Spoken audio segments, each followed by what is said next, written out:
우리가 살고 있는 시대의 고민 가운데 가장 큰 고민 중에 고민은 인간이 점차 비인간화 되어 간다는 사실입니다. 인간성이 그렇게 포악해질 수가 없습니다. 인간이 그렇게 잔인해질 수가 없습니다. 미국에 살고 있고 특별히 애리조나 투산에 살고 있는 사람들은 좀 더 많이 못 느낄 수 있습니다. 미국에서도 대도시 많은 비인간적인 일들이 많이 일어나고 있습니다. 특별히 요즘에 우리가 TV를 통해서 이렇게 보면 알겠지만 IS 얼마나 무자비하게 사람들을 죽이고 또 잔인하게 죽이는지 모릅니다. 종교를 가지고 있고 신앙생활을 한다고 하고 또 신의 이름으로 심판한다고 하면서 세상 곳곳에서 얼마나 잔인하게 무자비하게 행동하는지 모릅니다. 인간이 파괴되어져 가고 인간성이 상실되어 가는 것이 오늘의 아픔입니다. 시대가 지나갈수록 훨씬 더 이 아픔, 이 잔인성은 더해 갈 것이라고 저는 생각을 하게 됩니다. 노아 홍수 때도 사람들이 많이 타락하고 인간의 길을 거부했어요. 하나님께서 물로 심판을 하셨을 때에 인간들을 쓸어낸 것이 아닙니다. 창세기 6장에 얘기를 합니다. 사람이 곧 육체가 되었다, 이런 표현이 있어요. 세상이 범죄로 가득하고 잔인하고 이렇게 해서 사람이 사람의 길을 거부하고 곧 육체가 되었다, 짐승처럼 되었다, 이런 얘기예요. 그때 하나님께서 물로 세상을 심판하신 것입니다. 노아 홍수 때보다도 오늘의 이 시대는 훨씬 더 잔인하고 무정하고 무자비하고 이런 시대로 점차 되어 나가고 있습니다. 우리가 문명이 발달하면 좋아하잖아요. 문명의 발달로 우리가 좋은 이러한 전기제품, 전자제품들을 사용하고 있습니다. 문명이 발달하면 더 좋을 것 같은데 사람들이 인간미가 더 없어져가요. 사람까지 더불어서 사람들이 같이 더불어서 살아야 되는데 그런 세상이 지금 안 돼갑니다. 이제 대화가 단절돼. 무엇하고 붙들고 얘기하고 있습니까? 늘 얘하고 노는 거예요. 얘하고. 그냥 잠시라도 얘를 안 보면 안 될 정도로 뭡니까 얘가? 사람들과 대화를 해야 되고 얘기를 해야 되는 그렇게 하는 시대가 안 돼요. 그러면 점차 더 인간다워지고 더 멋있어져야 되는데 다 인간답지를 못하.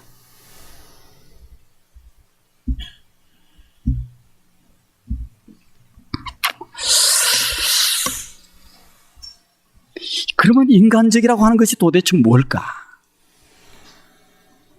그것은 사람답다는 거죠. 사람답다. 인간적이라고 하는 것은 무자비하지가 않다는 거예요. 자비가 있다는 거예요. 무정하지가 않다는 거예요. 정이 있다는 거예요.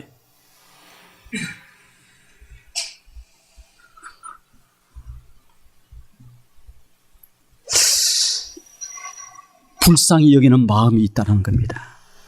사람들은요, 시대가 지나갈수록 나 아니면 괜찮다고 생각해.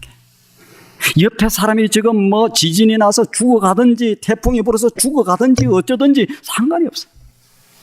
내 아니면 괜찮고 내 자식이 거기 없으면 괜찮고 그러면 그냥 아무 문제가 없습니다.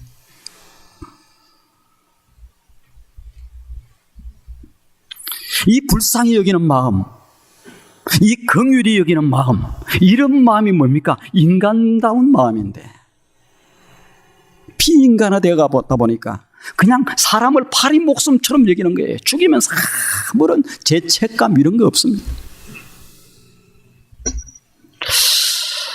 오늘은 특별히 이 불쌍히 여김, 이 긍휼과 관련되어서 팔복의 5번째 복에 대해서 같이 말씀을 나누기를 원합니다. 우리 마태복음 5장 7절 말씀, 우리 다 같이 한번 큰 목소리로 다시 한번 봉독을 한번 해보겠습니다. 다 같이 한 목소리로 한번 읽습니다. 시작.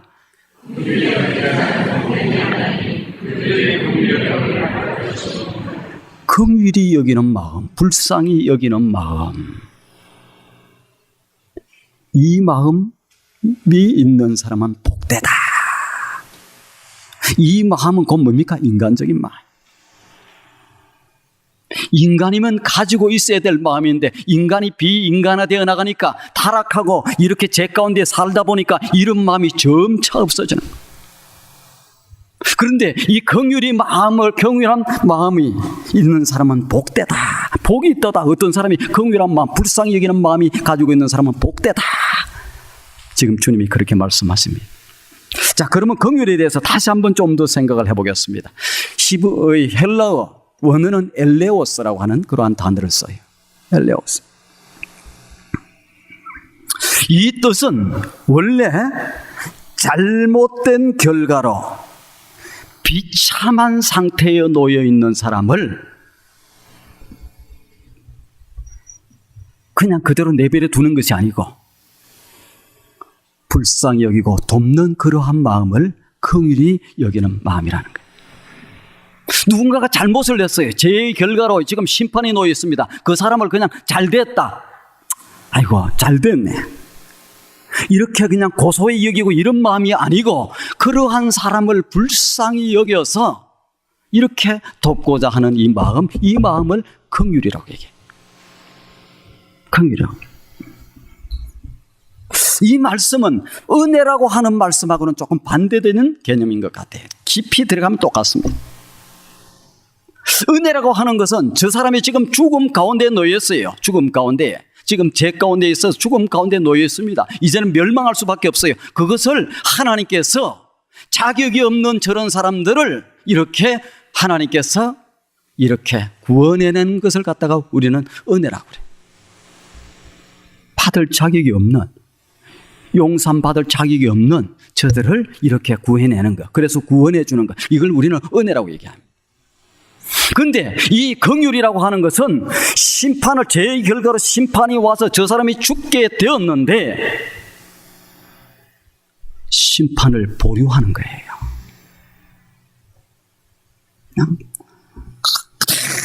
그냥 심판하시는 것이 아니라 심판을 보류하는 거예요.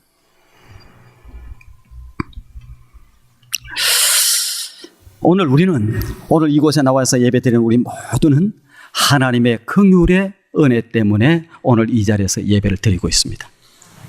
왜 그러냐? 전부 다 죄를 지었어. 하나님께서 죄를 지은 사람에게 죄의 대가에 대해서 그대로 심판을 보류하지 않고 심판을 그대로 적석에서 했다. 그러면 여기에 예배 드릴 수 있는 사람이 아무도 없어. 하나님의 긍휼이 여기 있음의 은혜 때문에 오늘 이 자리에 나와서 예배를 드리고 있는 거예요. 우리가 하나님 앞에 죄를 한두 가지 지었습니까? 하나님의 이름을 욕되게 한 적이 얼마나 많습니까? 하나님의 이름을 망령되이 한 것이 얼마나 많습니까? 내가 잘난 체해서 내가 교만해졌던 적이 얼마나 많습니까? 사랑해야 될 사람을 사랑하지 못하고 용서해야 될 사람을 용서하지 못하고 남을 비난하고 시기하고 질투하고 저주하고 했던 적들이 얼마나 많습니까? 그래서 하나님의 심판이 하나님께서 그 법대로 그대로 심판하셨다고 하면 살아남을 수 있는 사람이 아무도 없어요.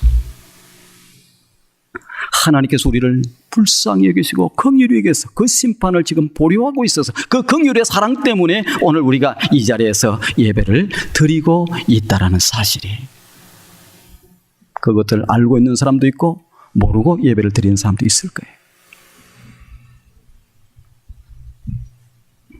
죄를 지은 죄인에게는 심판을 내리는 것이 마땅한데 하나님께서 불쌍히 여겨서 저주를 하지 않습니다. 보류하고 있습니다. 이게 긍휼이라고 하는 것입니다. 긍휼을 생각할 때 생각나는 예화가 있습니다. 뉴욕의 역대 시장 중에서 가장 훌륭한 시장 중이었던 사람 가운데 한 사람, 나가디아라고 하는 그러한 사람이 있습니다. 뉴욕의 역대 시장 가운데 아주 훌륭한 시장 중에 한 사람, 나가디아. 이 사람이 그 뉴욕주의 적결재판부의 판사로 있었을 때의 일이에요. 하루는 가게에서 빵을 훔치다가 현장에서 붙잡혀서 온 이러한 연세가 나이가 많이 든 노인 한 분이 있었어요. 그분을 재판하는 거예요. 그때 이 재판관 나가디아가 이렇게 묻습니다. 판사가 물어요. 당신이 어떻게 하다가 이 빵을 훔쳤습니까? 하고 이렇게 물었어요. 그때 그 노인이 울먹이면서 대답을 합니다. 죄송합니다. 내가 너무 배가 고파서 그 빵가게에 지나가다가 빵이 보여서 나도 모르게 손이 가서 이 빵을 훔쳤습니다. 자기의 잘못을 시인하면서 용서를 구한 거예요. 이때에 이 나가디아 판사가 이렇게 판결을 내립니다. 당신의 죄는 벌금 10불형에 해당합니다. 그 벌금을 내세요.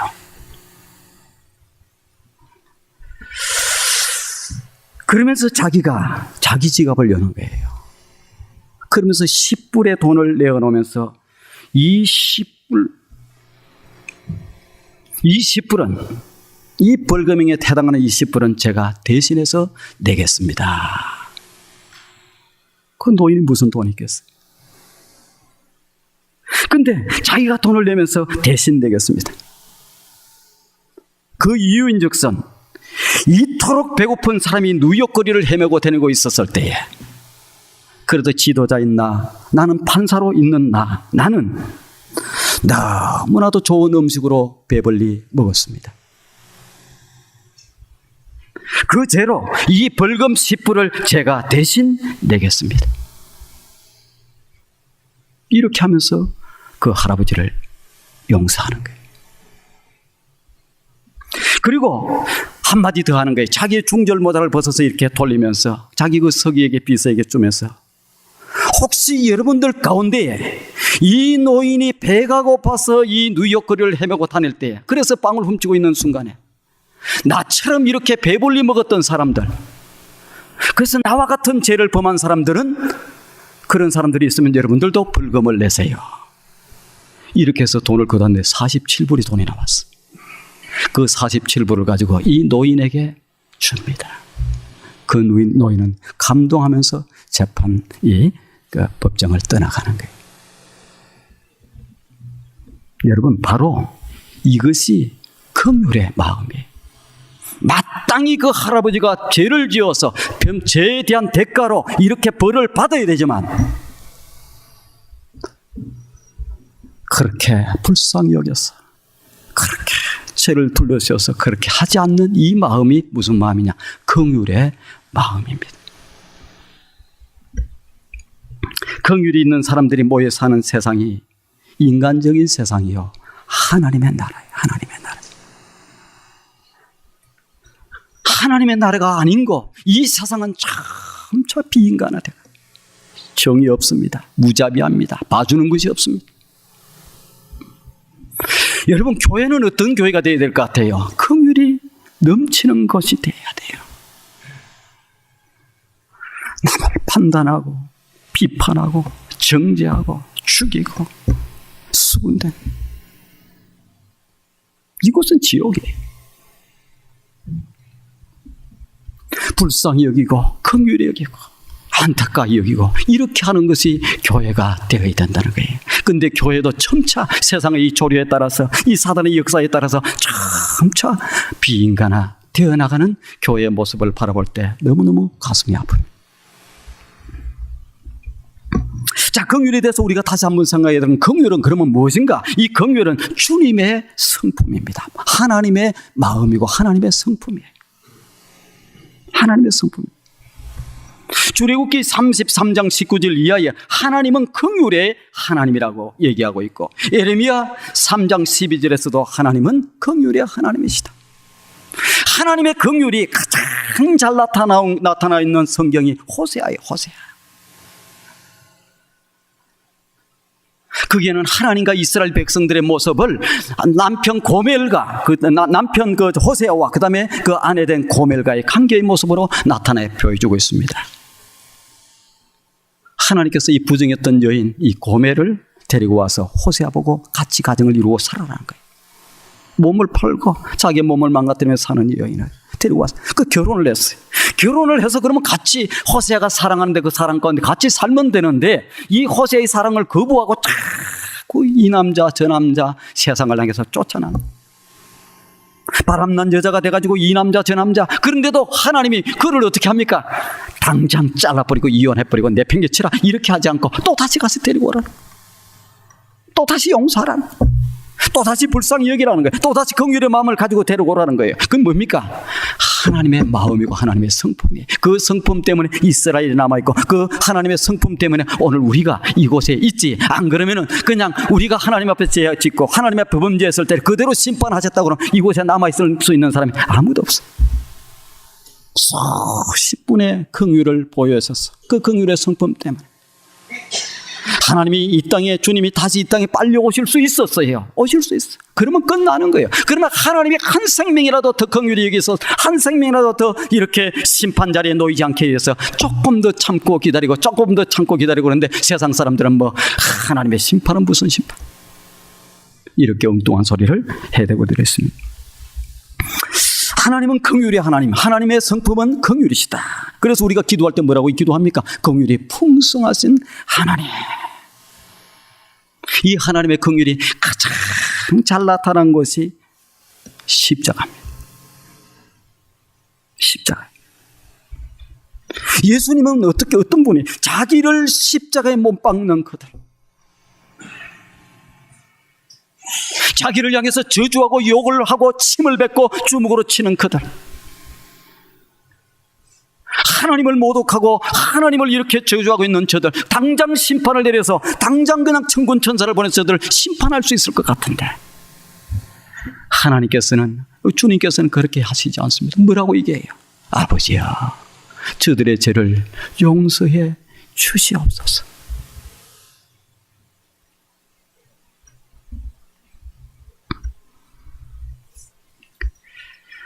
아버지여, 저들의 죄를 용서해 주십시오. 이게 여러분 긍휼입니다. 이게 긍휼입니다. 긍휼은 하나님의 성품이고 또 이 긍휼은 성도가 완성해야 될 덕목 중에 최고의 덕목이에요. 여러분 하나님의 자녀 맞습니까? 그러면 여러분들 가운데 긍휼이 있어야 돼. 불쌍히 여기는 마음이 있어야 돼. 그냥 종교생활하고 취미생활하고 어쩌다가 이렇게 나오는 사람들 가운데는 그런 것이 없을 수 있어. 그러나 하나님의 백성이고 하나님의 자녀면 무슨 마음이 있어야 돼? 긍휼의 마음이 있어야 돼. 한 죄인이 그리스도와 연합했을 때에, 연합한 삶을 시작했을 때에 주어지는 성품이, 하나님의 백성이 되었을 때 주어지는 성품이 뭡니까? 이 긍휼이라고 하는 거예요.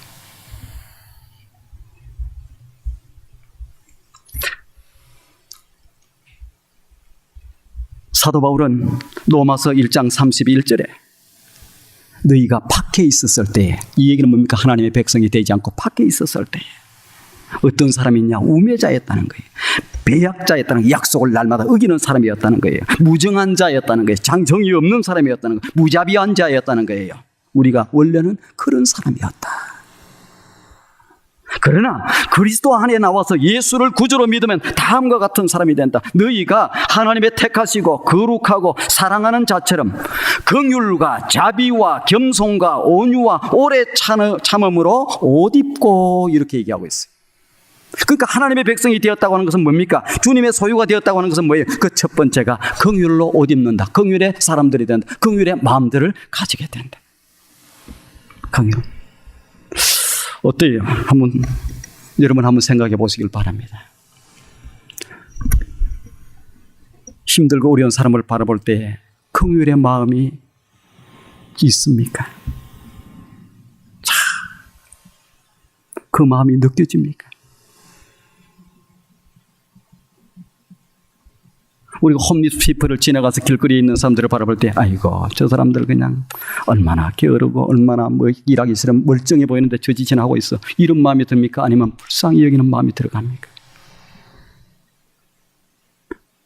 자기가 열심히 안 했으니까 그렇지.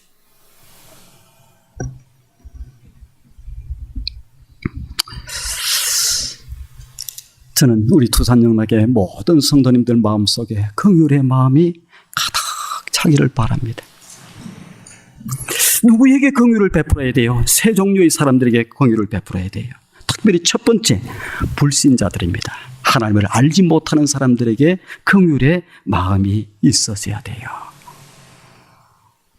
어때요? 여러분, 예수 안 믿는 사람들을 바라볼 때 불쌍히 여기는 마음이 있어집니까? 긍휼의 마음이 있어집니까? 그 마음이 없이 넌 전도라고 하는 것이 안 되게 돼 있어요.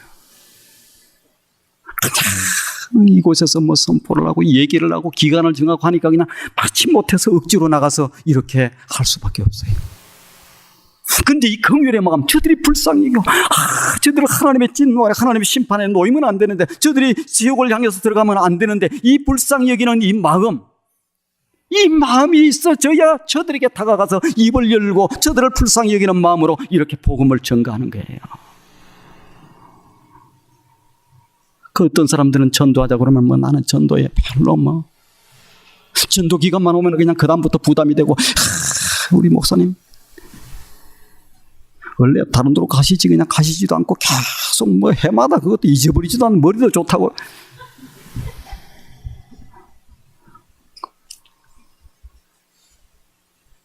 여러분들로 하여금 그리스도 하나님의 백성들로 만들려고 하는 거예요. 나 아니면 괜찮아요? 내 예수 믿고 내 자녀들 예수 믿으면 끝납니까? 아니에요. 주님은 사람을 만날 때마다 어떻게 긍휼히 여기셨어요? 어떻게 보셨습니까? 목자 없이 유리방황하는 불쌍한 양떼들, 그런 모습으로 그 영혼을 바라보고 무엇을? 연민의 마음을 가지고, 긍휼의 마음을 가지고, 불쌍히 여기는 마음을 가지고, 저들 이 마음을 가지고 주님께서는 그들을 바라보신 거예요. 이게 주님의 마음. 그래서 우리는 불쌍한 사람 뭡니까? 불신자들에게 긍휼의 마음을, 이 긍휼의 마음을 늘 가지고 있어요. 그 마음이 예수를 믿지 않는 사람들이 긍휼히 여기지고 불쌍히 여기지고 이렇게 안타까운 심정이 되어지는 사람은 그리스도인 중에서 상당히 멋진 그리스도입니다. 주님의 모습을 닮아가는 그리스도인. 아무런 생각이 없다, 아무런 관심이 없다, 나는 긍휼을 받고 살고 그래서 이곳에 살고 있으면서 나는 관심이 없다, 그러면은 내가 예수 믿는 사람인지 점검을 다시 해봐야 돼. 두 번째는 누구에게 이렇게 긍휼을 베풀어야 되는가? 우리를 박해하고 욕하는 사람들에게 긍휼을 베풀어야 됩니다. 아이고, 나를 비판하고 나를 욕하고 나에게 좋지 않게 된 그 사람들은 저주를 받아야 되고 망해야 되고 쫄딱 망해야 되고 이렇게 해야 되지, 내가 그런 사람을 왜 긍휼을 베풀어? 아니에요. 사도행전 6장에 보면 서대반이라고 하는 사람이 나옵니다. 그 사람은 안수받은 그러한 종이 아니었어요. 7 집사 중에 한 사람으로 들어가는 집사님입니다. 그런데 그가 나중에 많은 사람들 자기를 박해하면서 돌을 던져요. 자기가 뭐 이익을 남기려고 그러다가 좀 써요. 그다음 자기가 뭐 좀 잘 되려고 그러다가 그들에게 사기를 쳐서 돌을 맞는 게 아니에요. 복음 때문에, 하나님의 복음을 전가하고 이 진리의 복음을 전가하는 그 문제 때문에 저들이 시기하고 질투하고 싫어해서 그냥 돌로 죽으라고 그를 향해서 때립니다. 던지는 거예요. 힘을 뱉는 거예요. 욕을 하는 거예요. 그리고 얼굴에 그냥 피가 쫙 낭자하는 거예요. 그때 예수 믿는 서대반의 모습을 보시면 뭐라고 얘기합니까? 서대반의 기도가 하늘을 향해서 손을 들고, 아버지여, 저들의 죄를 용서하시옵소서. 저들에게 긍휼을 베풀어 주시오. 저들에게 당장 심판을 내리지 마시옵소서, 이 얘기예요. 그런데 그 얼굴이 어떤 얼굴이 되었다? 천사의 얼굴과 같았다고 성경은 얘기하고 있습니다. 혹시 여러분을 욕하는 사람이 있어요? 여러분을 대적하는 사람, 여러분을 비난하는 사람이 있어요? 그들이 긍휼의 대상입니다. 세 번째로는 약자들에게 긍휼을 베풀어야 돼요.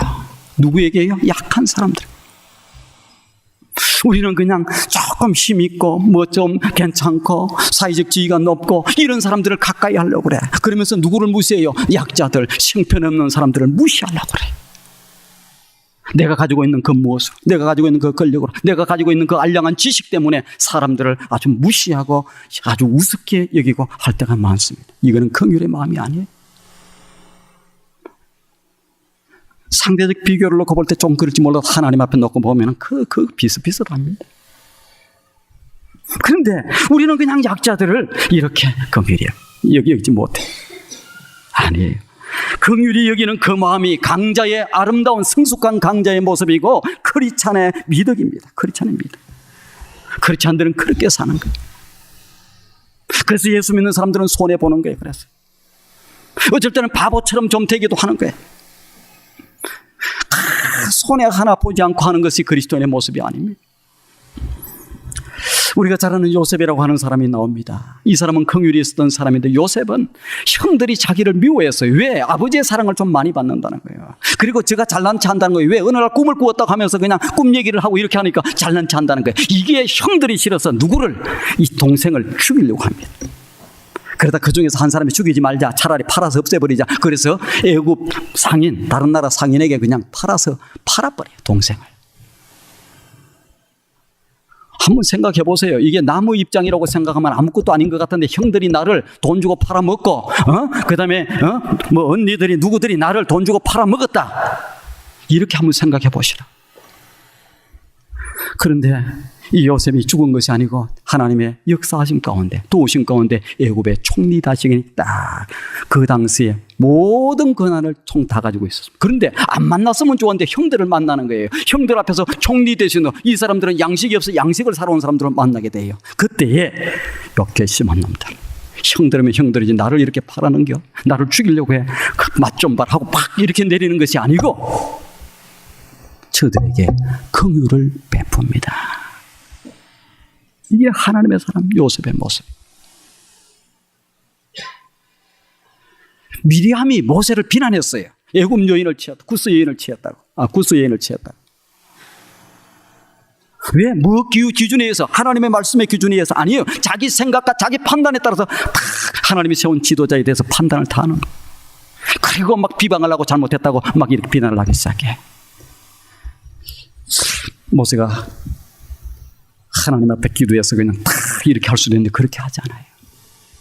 그래서 문둥병이 걸리는 저 동생을 향해서 뭐라고 하나님 앞에 긍휼의 기도를 구합니까? 하나님, 저를 긍휼히 여겨달라고. 하나님, 저를 용서해 달라고. 하나님 앞에 기도하는 모세의 이런 모습을 볼 수 있습니다. 누구에게요? 우리는 불신자들에게 늘 긍휼의 마음을 가져야 돼. 그 모습을 보고 뭡니까? 여러분들의 모습을 보고 하나님의 영광이 드러나는 거예요. 누구에게? 나를 핍박하고 나를 비난한 그 사람들에게, 나보다 더 연약하고 약한 그 사람들에게 그들을 긍휼히 여기고 그들을 불쌍히 여기고 어떻게? 그냥 한번 휴미니스트처럼 한번 이렇게 적당히 이렇게 하는 정도가 아니에요. 긍휼히 여긴다고 하는 것은 그 사람의 마음속으로 그 사람의 처지로 들어가서 그를 긍휼히 여기는 것을 그냥 있으면서 적선하듯 이런 마음을 긍휼이라고 얘기하지 않습니다.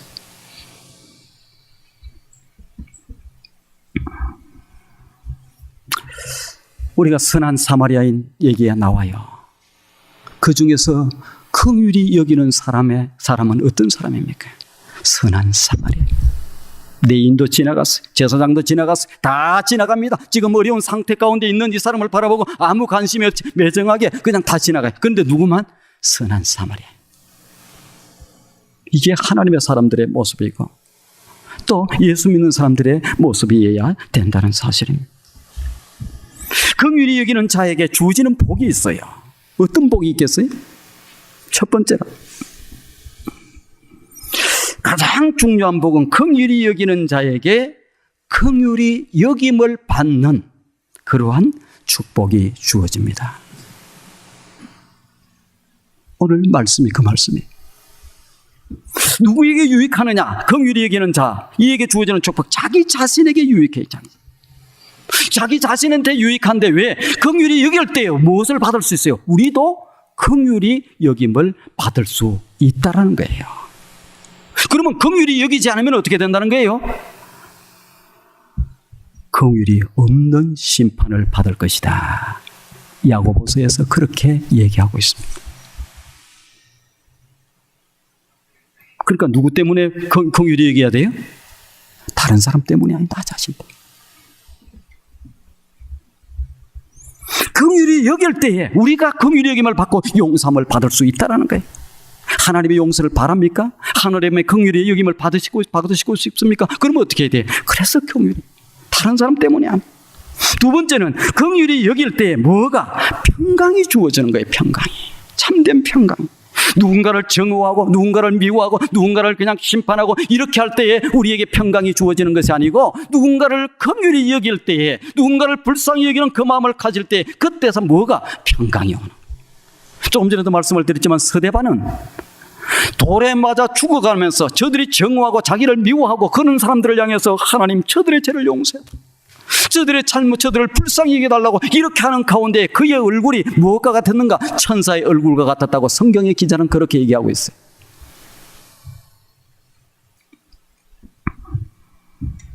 평강이 참된 평강을 얻기를 원합니까? 긍휼히 여길 때 가능합니다. 긍휼히 여길 때 또 중요한 것은 이웃과의 좋은 관계가 이루어져요. 이웃과의. 우리가 이웃에게 긍휼을 베풀면 또한 이웃도 긍휼을 우리에게 베풀게 돼 있어요. 날마다 그를 저주하고 날마다 그를 심판하고 이렇게 할 때 그들도 그렇게 하지 않습니다. 이웃 관계가 좋은 관계가, 좋은 사람들하고 좋은 관계를 맺기를 원합니까? 긍휼할 때 가능합니다. 세 번째 중요한 것은 하나님과 좋은 관계가 맺어질 수 있다는 거예요. 누구와? 우리 인생의 마지막 순간에 하나님 앞에 해야 될 기도가 한 가지가 있어요. 어떤 기도를 해야 될 것 같아요? 아직 생각을 안 해보신 분들이 많은 것 같은 제가 가르쳐 드리겠습니다. 인생의 마지막 순간에 하나님 앞에 드려야 될 기도는 딱 한 가지인데, 하나님, 나를 긍휼히 여겨 주시옵소서.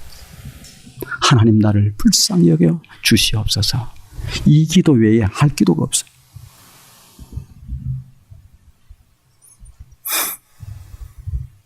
성경은 야고보서 2장 13절에 긍휼히 행하지 아니하는 자에게는 긍휼이 없는 심판이 있으리라. 반대로 얘기하면 긍휼을 행하는 자에게는 하나님으로부터 긍휼히 여김을 받으며 좋은 관계가 이루어지게 될 것이다, 이 얘기예요. 자, 긍휼에 대해서 한 가지 더 말씀을 드리면, 긍휼이라고 하는 것은 하나님의 심판의 기준이 됩니다. 뭐가요? 긍휼이. 그래서 긍휼히 여기는 사람은 긍휼히 여김을 받을 것이고, 긍휼히 여기지 않고 사는 사람은 긍휼이 없는 심판이 있을 것이라고 야고보서 2장 13절을 통해서 분명하게 얘기하고 있습니다.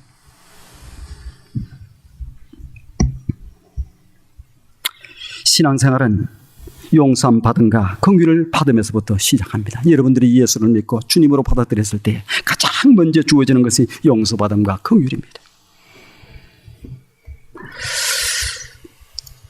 한 가지 비유를 말씀드리고 마치겠습니다.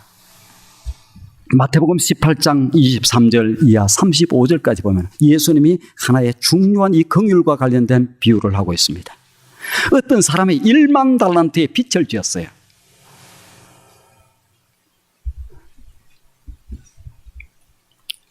(1만 달란트라고 하면 이 값으로 따지면은 한 사람이 계속해서 일을 해서 먹지도 않고 입지도 않고 한 푼도 쓰지 않고 계속 갚아도 평생을 해도 못 갚는 빚을 지었어요. 이 빚을 진 사람이 이 빚 때문에 너무 무거워서 살 수가 없습니다. 그냥 살 수가 없어요. 근데 주인이 그를 긍휼히 여겨서 불쌍히 여겨서 어떻게 해줬느냐? 그 모든 빚을 어느 날 불렀어. 너 그 빚 때문에 힘들지, 어렵지, 살 수가 없지, 고통스럽지, 괴롭지, 그 빚의 무게에 눌려서 살 수가 없지. 그래서 내가 다 탕감해 주겠다. 그 빚을 그냥 지우지 않고 다 탕감을 했어. 이 사람이 너무너무 기분이 좋았습니다. 빚 문서를 다 그냥 했으니까 그냥 자유다. 좋아서 너무너무 기뻐서 밖으로 뛰쳐나옵니다. 뛰쳐나오는데 어떤 사람, 아는 사람 한 사람 만났는데 어떤 사람을 만났냐? 자기한테 어느 날 돈을 꾸고 간 사람, 얼마를 꾸고 갔느냐? 100데나리온을 꾸고 갔어요. 100데나리온은 사람이 한 3개월 정도, 하루에 1데나리온인데 그 품삯이 3개월 정도 열심히 일해서 모은 돈 정도 돼요. 근데 그 사람이 그냥 돈을 빌려갔는데 얼만큼, 그 3개월치 정도에 일해서 갚을 수 있는 그 돈을 빌려갔는데 그 사람이 갚지 않는 거예요. 자기는 조금 전에 지금 1만 달러를 탕감받고 왔는데 그 사람이 눈에 탁 들어왔어. 그 사람을 불렀어. 그래서 너 이 빚 내게 빚진 것이 있는데 이 빚을 언제까지 갚을 거냐? 그래서 노력을 해보겠지만 제가 뭐 갚을 능력도 없고 뭐도 없고 못 갚겠다고 얘기해. 내일까지 당장 갚아라. 못 갚겠다는 거예요. 그럴 수가 없다는 거예요. 그래서 그 사람이 어떻게 그 사람을 그 동관이라고 나오는데 성경에 그 사람을 집어서 옥에다 쳐넣습니다. 그리고 나서 이 소식이 누구에게 갔느냐? 원래 1만 달란트를 탕감해 줬던 주인에게 이 소식이 들어갔어. 이 주인이 이 사람을 부릅니다. 탕감을 해줬던 그 사람을 불러요. 너는 어찌해서 내가 1만 달란트, 너는 평생을 벌어서 갚아도 못 갚을 그 모든 것을 탕감해 주었는데 너는 그 앞에 나가서 너 앞에 3개월치 정도 돈을 벌어서 갚을 수 있는 그 사람 하나를 용서하지 못하고 긍휼히 여기지 못하고 그렇게 무자비하게 그렇게 그 죗값으로 감옥에 쳐넣는. 주인이 다시 얘기합니다. 너 이 모든 1만 달란트를 다시 갚아라. 그래서 이 사람이 옥에 들어가는 그러한 모습을 볼 수 있습니다. 사랑하는 여러분, 여러분과 저는 얼마를 탕감받고 살고 있어요? 평생을 갚아도 못 갚을 그러한 빚을 탕감받고 살고 있어요. 그 긍휼을 받고 그 불쌍히 여김을 받고 그 사랑을 받고 오늘 우리가 살고 있습니다. 근데 여러분 앞에 뭐 조금 섭섭한 얘기 한마디 했다. 여러분이 막 보기 싫다고 불쌍히 여기는 마음, 긍휼히 여기는 마음이 없이 살아서 되겠습니까? 기억을 하시길 바랍니다. 하나님은 하나님의 심판의 기준 중에 중요한 기준의 하나는 긍휼이 있는 사람은 긍휼이 있는 그러한 은혜를 입을 것이고 긍휼이 없는 사람에게는 긍휼이 없는 심판을 받을 것이다. 이렇게 우리에게 얘기하고 있습니다. 저는 우리 투산영락의 성도들이 하나님으로부터 긍휼함을 지금도 받았고 앞으로도 주님 앞에 나라에 가는 그 순간까지 긍휼함을 받아 누리는 여러분들이 되기를 바랍니다. 한 가지만 더 말씀을 드리고 마칩니다. 여러분들이 어떻게 하면 긍휼의 사람들이 될 수 있습니까? 다른 거 생각할 필요 없어요. 1만 달란트 받았던 그것만 생각하면 돼요. 1만 달란트 받았던 그것이 무엇입니까? 그것이 십자가예요. 십자가를 바로 용서받을 수 없고 심판 아래에 놓일 수밖에 없는 우리를 긍휼하심의 사랑 때문에 불쌍히 여기는 그 마음 때문에 하나님께서 포효하고 계시고 용서하고 계시는 것이 바로 이 십자가. 이 십자가를 깊이 묵상하고 그 십자가에서 받은 그 십자가를 통해 주시는 그 긍휼의 사랑을 깊이 묵상하면 묵상할 때에 우리는 어떻게 됩니까? 긍휼의 사람들이 될 수가 있어요. 저는 우리 투산영락의 모든 성도들이 긍휼이 넘치는 그러한 사람들이 되기를 바랍니다. 그래서 주님의 몸된 교회가 긍휼이 있는 교회, 그래서 천국의 맛을 맛볼 수 있는 그러한 교회, 여러분들이 하나님 앞에 섰을 때의 긍휼함에 모든 용서를 받는 그러한 성도들, 그러한 분들이 되기를 주님의 이름으로 축원드립니다.